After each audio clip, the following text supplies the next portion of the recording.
Hi dolls, welcome back to my channel. So today's video is going to be my 101 on contouring your face. Now this is going to be specified more on the contouring, not the highlighting. Now I will mention the highlighting a little bit just because one doesn't really go without the other, but it's mainly focused on how you can use different things to contour and highlight your face. Again, highlighting is not the main point of this. So if you're interested to see what I have to say about the different contouring and highlighting options that are out there, then please just keep on watching. Don't forget to give this video a thumbs up if you enjoyed. Don't forget to subscribe to my channel, of course, you know, for any future videos that I have coming up. Enjoy the video.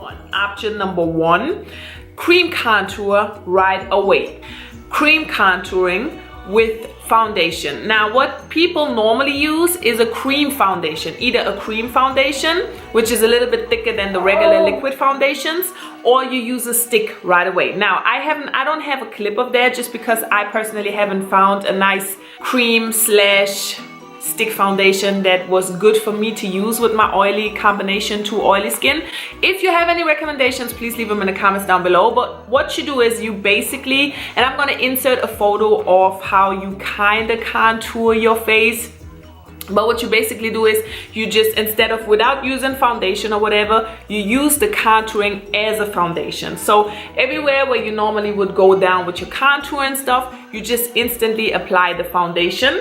So you have a foundation that is 1 to 2 shades lighter than your own skin complexion, and a foundation that is 1 to 2 shades darker than your skin foundation. And then of course the lighter one you apply to all the highest points of your face, and the darker one you go into the hollows of your cheeks, you know. So then you just go ahead and you blend everything out. You always want to set cream slash stick foundation. I mean, it's kind of the same. Stick foundations are normally creamy like as well.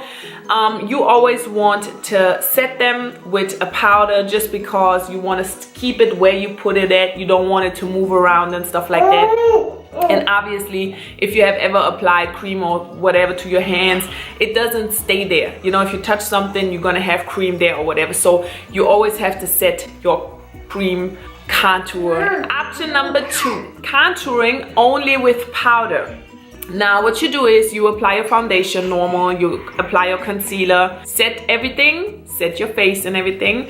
Now you don't have to set everything, but I find that the powders blend better. Now you want to have a light hand with the powder because it can cake up really quick. So what you do is you just apply a little bit of powder just to set everything, and then you go ahead either with some bronzer or some special contouring powder and just go in everywhere where you normally would contour. Of course, you know, wherever your face has natural shadows, which is normally around the jawline, the hollows of your cheeks, your forehead. Now if you do have a very small forehead, I would, you know, skip that step because it's just gonna make your forehead look smaller, and the sides of your nose. That's the typical thing. Now every face is different, so you have to find your personal contouring style that you need to use, okay? Cream and powder contouring.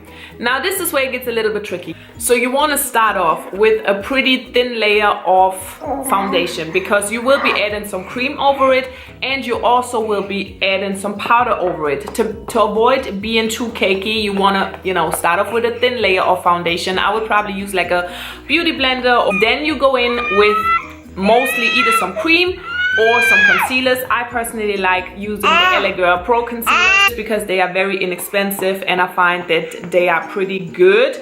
Now you have to work pretty quick with them because they do dry really fast. So for the sake of the video, I applied the contour everywhere and then I started blending out. But in real life, what I normally do is I just put the hollows of my cheeks, then I blend that out, do step after step.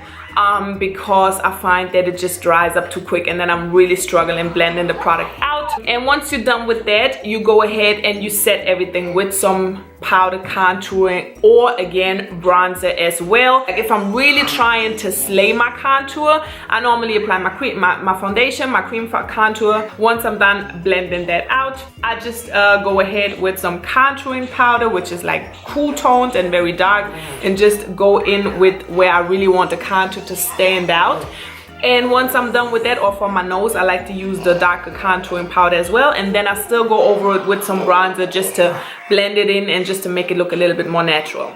On a day-to-day basis, I normally use option number 4. Now what you do with option number 4 is you just apply, and I just contour with a bronzer. Now this saves you time, first of all, but you still have a little bit of dimension. And of course, foundation, concealer, you know. And I set everything with a powder, and then I just go ahead, dip in my brush into my bronzer, and I just go down everywhere where I would normally contour. It's not going to be an extreme contour, but it still gives you a little bit of dimension to the face and just makes it look fresh and just still really put together without a lot of effort. So I really hope that this video was helpful for you guys. If it was, please give this video a thumbs up. Don't forget to subscribe to my channel. If you guys are interested in the different styles of highlighting, like the different options that you can do to highlight your face, give this video a thumbs up, and I will definitely give you guys the in-depth on that as well. And I will see you guys soon. Bye!